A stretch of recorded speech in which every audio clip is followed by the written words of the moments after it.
Satreskrim Polres Oku Timur berhasil ungkap kasus prostitusi online di wilayah Kabupaten Oku Timur.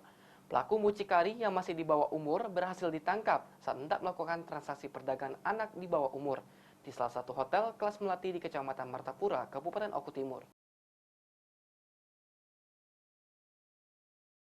Berdasarkan hasil penyelidikan unit PPA Satreskrim Polres Oku Timur, akhirnya mucikari di wilayah Kabupaten Oku Timur berhasil ditangkap di salah satu hotel kelas melati di Kecamatan Martapura, Oku Timur saat hendak melakukan transaksi perdagangan anak di bawah umur.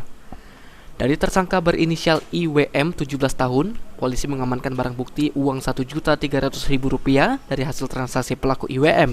Dari pemeriksaan sementara, IWM mengaku bahwa tersangka kerap memperdagangkan anak-anak di bawah umur dengan pria hidung belang yang sudah dikenal pelaku melalui media sosial WhatsApp. Atas perbuatannya, pelaku akan dijerat dengan Undang-Undang Nomor 23 Tahun 2022 tentang Perlindungan Anak dan Undang-Undang Nomor 21 Tahun 2007 tentang Tindak Pidana Perdagangan Orang. Berawal dari adanya laporan dari masyarakat yang melaporkan bahwa ada dugaan di salah satu hotel melati di wilayah Oku Timur akan adanya transaksi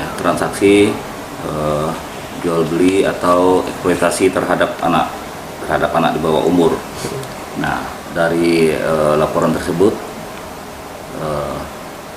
kami Satreskrim Polres Oku Timur melakukan penyelidikan dengan memerintahkan unit PPA dipimpin oleh unit PPA untuk melaksanakan penyelidikan.